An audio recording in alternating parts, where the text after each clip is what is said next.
Hello বন্ধুরা, welcome back to anime unlocked এবং আজ আমরা এক্সপ্লেইন করব ড্যান্ডাড্যান সিজন 2 এর এপিসোড নাম্বার 3 আর ওভারঅল এপিসোড 15। আর যদি এখনো আগের এপিসোডগুলো না দেখে থাকেন তাহলে ডেসক্রিপশন থেকে প্লেলিস্টের লিংক পেয়ে যাবেন। আর এই ভিডিওটি ভালো লাগলে অবশ্যই ভিডিওকে লাইক করে শেয়ার করে দিন, চ্যানেলে নতুন হয়ে থাকলে সাবস্ক্রাইব করে দিন আর কমেন্টে জানাতে ভুলবেন না ভিডিওটি কেমন লাগলো। তো চলুন আর কথা না বাড়াইয়া শুরু করে দিই আজকের এই এপিসোডটি, যার নাম you won't get away with this. বন্ধুরা, গতবার আমরা দেখেছিলাম ইভেলাই যখন জিজির শরীর নিয়ন্ত্রণে নিয়ে নেয় তখন সে সুচিনোকোকে এতটাই মারধর করে যে তা পালিয়ে যেতে বাধ্য হয়, যার পর ইভেলাই তার মনোযোগ মোমোর দিকে ঘুরিয়ে দেয় এবং বাড়ির আত্মাদের দিয়ে তৈরি করা সেই গোলকটা দিয়ে তাকেও মারতে থাকে। আর সে যখন বলটা দিয়ে মোমোকে শেষ করে দিতে যাচ্ছিল ঠিক তখনই ওকারুন এসে এক ধরনের কাউন্টার কিক দিয়ে ইভেলাইকে থামিয়ে দেয়, কিন্তু ইভেলাইয়ের শক্তির সাথে ওকারুন পেরে ওঠে না এবং সে পেছনে ছিটকে পড়ে, যার পর ইভেলাই আবারও আক্রমণ করলে ওকারুন লড়াই না করে মোমোকে নিয়ে পালিয়ে যেতে শুরু করে, যা ইভেলাইকে আরো রাগিয়ে তোলে এবং সে ওকারুনকে ইয়োকাই ভেবে জিজ্ঞেস করে যে ওকারুন নিজে এক ইয়োকাই হয়ে কেন এক মানুষকে রক্ষা করছে, যার জবাবে ওকারুন শুধুমাত্রই বলে যে তুমি এটা করে পার পেয়ে যাবে না। মোমো আর ওকারুন একাধিকবার ইভেলাইয়ের আক্রমণ এড়াতে সক্ষম হয়, কিন্তু যখন মোমো তাকে ধন্যবাদ জানাচ্ছিল তখন ওকারুন সামনে থাকা একটা সমস্যা দেখিয়ে দেয়। আর মোমো উপরে তাকিয়েই দেখে যে কেউ বা কিছু একটা এক ধরনের তরল একটা গর্ত থেকে ছিটিয়ে দিচ্ছে, এবং যখন মোমো জিজ্ঞেস করে যে এটা কি তখন ওকারুন ব্যাখ্যা করে যে মঙ্গোলিয়ান ডেথওয়ার্ম গুলো অর্থাৎ সুচিনোকো বৈদ্যুতিক শক দেওয়ার পাশাপাশি বিষাক্ত তরল ছিটিয়েও তাদের শত্রুদের দুর্বল করে, যা থেকে তারা বুঝতে পারে যে সুচিনোকো আসলে পালায়নি, বরং সে মাটির মধ্যে লুকিয়ে থেকে সবার ওপর বিষ প্রয়োগ করতে চাইছে, যেই কারণেই তাদের এখান থেকে দ্রুতই বের হতে হবে, কিন্তু বের হওয়ার একমাত্র পথ অনেক উপরে যেটা তাদের নাগালের বাইরে। তখন মোমো সুচিনোকোর দুর্বলতা সম্পর্কে জিজ্ঞেস করলে ওকারুন জানায় যে এর দুর্বলতা হলো সানলাইট। সে আরো ব্যাখ্যা করে যে সুচিনোকোর মতো আন্ডারগ্রাউন্ডে থাকা প্রাণীরা ব্যাকটেরিয়া আর জীবাণুর সঙ্গে বসবাস করে, তাই তারা ইউভি রে অর্থাৎ সূর্যের আলো সহ্য করতে পারে না, কিন্তু এখানে সমস্যা হচ্ছে তারা এটাকে সূর্যের আলোতে কিভাবেই বা নিবে। এরপর মোমো যখন এই বিষয় আর জিজিকে নিয়ে চিন্তিত হয়ে পড়ে, ওকারুন তখন এক নজরে বের হওয়ার পথের দিকে তাকিয়েছিল যেখান থেকে সে একটা উপায় বের করে, কিন্তু সেটা শোনার পর মোমো তা করতে রাজি হয় না, কারণ উপায়টা ছিল আগে মোমোর পালাতে হবে, যার পর সে বাকিদের পালাতে সাহায্য করবে। কিন্তু মোমো একা পালাতে রাজি না হলে ওকারুন তাকে বোঝায় যে এই মুহূর্তে তাদের এই ছাড়া আর কোনো পথ নেই, আর মোমো যদি বের হতে পারে তাহলে সে একটা দড়ি নিচে ফেলতে পারবে যা ধরেই বাকিরা উঠে যেতে পারবে। মোমো তখনও জিজির কি হবে এই ভেবে দ্বিধায় ছিল, কিন্তু ওকারুন তখন বলে যে জিজিকে সে সামলাবে আর মোমোর এখন উচিত হলো আগে নিজে বের হয়ে যাওয়া, যার পর মোমো অবশেষে রাজি হয় এবং সে প্রমিস করে সে ওকারুনকে যে কোনো ভাবে উদ্ধার করবেই, আর ওকারুনকে রিকোয়েস্ট করে যে সে যেন জিজির খেয়াল রাখে। আর ট্রান্সফর্ম হতে হতে ওকারুন বলে যে সে তা রাখবে, যার পর সে মোমোকে একটা সোফার উপর বসিয়ে দিয়ে নিজে সোফার নিচে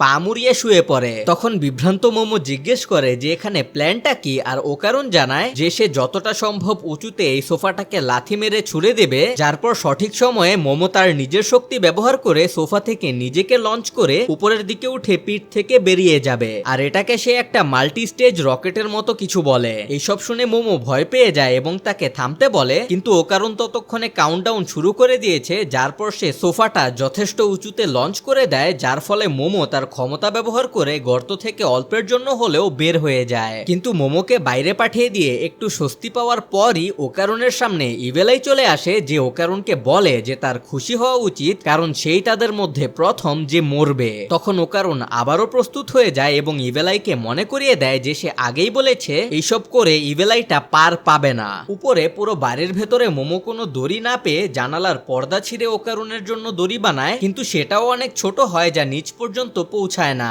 এতে মোমো হতাশ এবং অসহায় হয়ে পড়ে কারণ তার সামনে এখন অনেকগুলো সমস্যাই একসাথে এসে দাঁড়িয়েছে। কিন্তু হঠাৎ করেই জিজির সঙ্গে তার ছোটবেলার একটা স্মৃতি মনে পড়ে যায়, আর তখনই সে একটা পরিকল্পনা করে নেয়, যার পর সে পুরো বাড়িতে আগুন লাগিয়ে দেয় আর বাইরে এসে চিৎকার করে কাউকে ফায়ার ডিপার্টমেন্টে কল দিতে বলে। এদিকে ইভেলাইয়ের সঙ্গে লড়াইয়ে ওকারুন কোনোভাবেই পেরে উঠছে না, কারণ জিজির অসাধারণ শারীরিক ক্ষমতা ব্যবহার করে ইভেলাই ওকারুনের চেয়ে অনেক বেশি শক্তিশালী আর দ্রুত প্রমাণিত হচ্ছে। তবুও ওকারুন পাল্টা লড়াই করার চেষ্টা করে, কিন্তু ইভেলাই সহজেই তাকে এদিক ওদিক ছুঁড়ে মারতে থাকে। এক পর্যায়ে ওকারুন ইভেলাইয়ের একটা আক্রমণ এড়িয়ে পেছন থেকে তাকে আক্রমণ করতে গেলে ইভেলাই তার টেলিকিনেসিস দিয়ে গোলকটাকে কন্ট্রোল করে, আর ওকারুনকে ফাইনালি সে একটা বড় আঘাত দিতে সক্ষম হয়, যার পর সে ওকারুনকে মাটিতে আছড়ে ফেলে, তবে তৃতীয় আঘাত করার আগেই ওকারুন সেখান থেকে সরে যায়। যদিও ওকারুনের বারবার এভাবে আঘাতগুলো এড়িয়ে যাওয়াতে ইবেলাই বিরক্ত হয়, তবুও সে বলে সে এখন এই খেলাটা সিরিয়াস ভাবে খেলতে চায়, কারণ সে জিজির শারীরিক ক্ষমতা পুরোপুরি ব্যবহার করতে চাইছে। কিন্তু ঠিক তখনই জিজির নাক দিয়ে রক্ত পড়তে শুরু করে, কারণ সুচিনোকোর বিষ জিজির শরীরে প্রভাব ফেলছিল। যা বুঝতে পেরে ইবেলাই সিদ্ধান্ত নেয় যে সে দ্রুত লড়াইটা শেষ করবে এবং ওকারুনকে তার কার্স্ট হাউসের ভেতরে আটকে ফেলে। ওকারুন যখন বাইরে বের হওয়ার রাস্তা খোঁজে, তখন ইবেলাই বলে যে সে কোনোদিনই এখান থেকে বের হতে পারবে না, আর এটা বলতে বলতে সে ভেতরে ঢোকে যে আই এম হোম, অর্থাৎ আমি বাড়ি ফিরেছি, এবং কাছ থেকে ওকারুনকে মারতে শুরু করে। ওকারুনকে মারার সময় ইবেলাই আনন্দের সঙ্গে বলে যে ওকারুনের পর সে মোমোকে টর্চার করবে, যা শুনে ওকারুন ইবেলাইয়ের মুখ চেপে ধরে এবং বলে যে ইবেলাই 3টা মারাত্মক ভুল করেছে, যার প্রথমটা হলো মোমোকে আঘাত করা এবং দ্বিতীয়টা হলো তার প্রিয় বন্ধু জিজিকে দিয়েই তা করানো। আর যখন ওকারুন তার বন্ধুকে ফিরিয়ে দিতে বলে, তখন ইবেলাই আবারও আক্রমণ করে, কিন্তু এবার ওকারুন নিচু হয়ে সেটা সহজেই এড়িয়ে যায় এবং ইবেলাইকে একের পর এক ঘুষি মারতেই থাকে। আর আমি ঘুষিগুলো গনেছি, টোটাল 100টা ঘুষি মেরেছিল, সাবটাইটেল থেকে অবশ্যই। যাই হোক, শেষের ঘুষিতে ইবেলাই তার কার্স্ট হাউস ভেঙে বেরিয়ে আসে, আর যখন সে মাটিতে পড়ে অজ্ঞান হয়ে যায়, তখন ওকারুন ইবেলাইয়ের তৃতীয় ভুলটার কথা বলে, যা ছিল ওকারুনকে রাগিয়ে দেওয়া। কিন্তু এটা বলেই ওকারুন নিজেই ক্লান্ত হয়ে মাটিতে লুটিয়ে পড়ে। তো বন্ধুরা, এখন পর্যন্ত যদি ভিডিওটি এনজয় করে থাকেন, তাহলে অবশ্যই ভিডিওকে লাইক করে শেয়ার করতে ভুলবেন না, আর চ্যানেলে নতুন হয়ে থাকলে অবশ্যই সাবস্ক্রাইব করে বেল আইকনটা প্রেস করে দিন, যাতে নতুন কোনো ভিডিওই আপনারা মিস না করেন, এবং কমেন্ট করতেও ভুলবেন না। যাই হোক, ভিডিওতে ফেরা যাক। কিছুক্ষণ পড়ে থাকার পর ওকারুন উঠে দাঁড়াতে সক্ষম হয় আর মোমোর কাছে ফিরে যাওয়ার চিন্তা করে, কিন্তু উপরে যেতে হলে তাকে অনেক উঁচুতেই উঠতে হবে, আর সে জিজিকে কোনোভাবেই এখানে একা ফেলে যেতে চায় না। তাই সে অজ্ঞান জিজিকে টানতে শুরু করে, আর তখনই সে টার্বো গ্র্যানির চিৎকার শুনতে পায়, যে সুচিনোকোর আঠালো থুতুর মধ্যে আটকে পড়ে সাহায্যের জন্য আর্তনাদ করছিল। সে ভয় পাচ্ছিল কেউ না এলে হয়তো সে চিরকালই এখানে আটকে থাকবে, তাই ওকারুন তাকে বাঁচাতে এসেছে দেখে সে অনেক স্বস্তি পায়। এখানে ওকারুন বলে যে সে ভেবেছিল টার্বো গ্র্যানি আগেই মোমোর সঙ্গে পালিয়েছে, তাই সে টার্বো গ্র্যানির জন্য আর খোঁজ করেনি। যার পর ওকারুন কিছু কাঠের টুকরো নিয়ে আসে, যাতে টার্বো গ্র্যানিকে টেনে তোলার সময় সে নিজেই আঠালো থুতুতে না পড়ে যায়। কিন্তু সে টার্বো গ্র্যানিকে তোলার সময় যখন টার্বো গ্র্যানি তাকে বারবার সাবধানে টানতে বলছিল,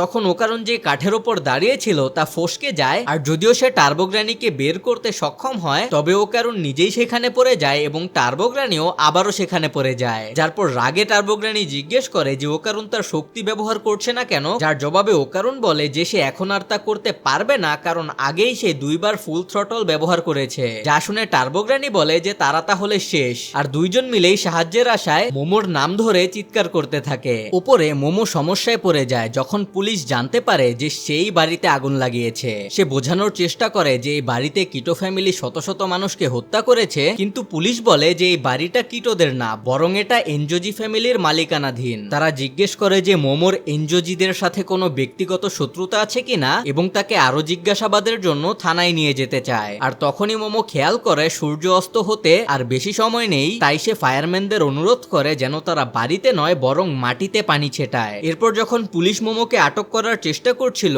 মাটি হঠাৎ করেই ভূমিকম্পের মতো কেঁপে ওঠে, যা স্থানীয়রা ভূমিকম্প হিসেবেই ভেবে নেয়, আর পুলিশ সবাইকে কম্পন না থামা পর্যন্ত যেখানে আছে সেখানেই থাকতে বলে। কিন্তু মোমো আসল ঘটনা ঠিকই বুঝে ফেলে। ফায়ারম্যানদের ছেটানো পানি গর্ত দিয়ে সেই পিটের ভিতরে যাচ্ছিল, যার ফলে সুচিনোকো মাটি থেকে বেরিয়ে আসে, ঠিক যেমনটা মোমো পরিকল্পনা করেছিল। তার যখন জিজির সাথে তার ছোটবেলার কথা মনে পড়েছিল, যেখানে জিজি তাকে বলেছিল যে কেঁচো জাতীয় জীব চামড়া দিয়ে শ্বাস নেয়, আর যেখানে তারা থাকে সেই মাটিতে যদি পানি জমা হয় তাহলে তারা উপরে উঠে আসতে বাধ্য হয়, এবং সূর্যের আলোতে পড়তেই তারা শুকিয়ে মারা যায়। আর সুচিনোকোর সঙ্গেও ঠিক এটাই হচ্ছিল, কিন্তু সুচিনোকো সূর্যের আলো থেকে বাঁচার জন্য বাড়িটির আড়ালে লুকিয়ে পড়ে, যার পর মোমো তার শক্তি ব্যবহার করে একটি ফায়ার ট্রাক ছুঁড়ে পুরো বাড়িটাই ঘুরিয়ে দেয় এবং সুচিনোকোর ওপরও আঘাত আনে। আর এটা করতে করতে সে বলে যে এই বাড়িটা তার চোখের জন্য একটা যন্ত্রণা ছিল, যার পর সুচিনোকো সূর্যের আলোতে শুকিয়ে যায়। সুচিনোকোকে মৃত দেখে মোমো তাকে লাথি মেরে বলে যে এখন পারলে লড়াই করতে আয়, কিন্তু ঠিক যখন সুচিনোকো আসলেই নড়ে ওঠে,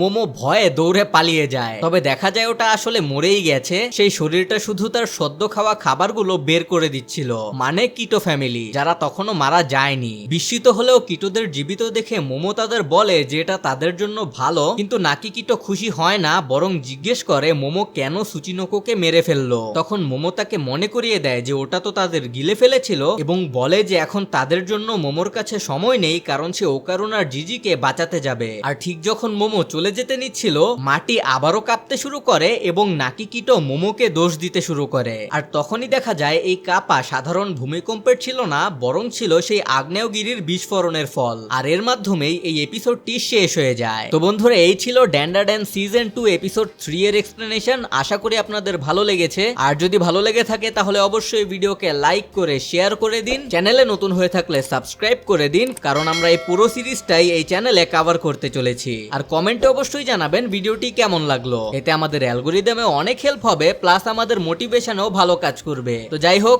আজ এই পর্যন্তই। দেখা হচ্ছে পরের ভিডিওতে।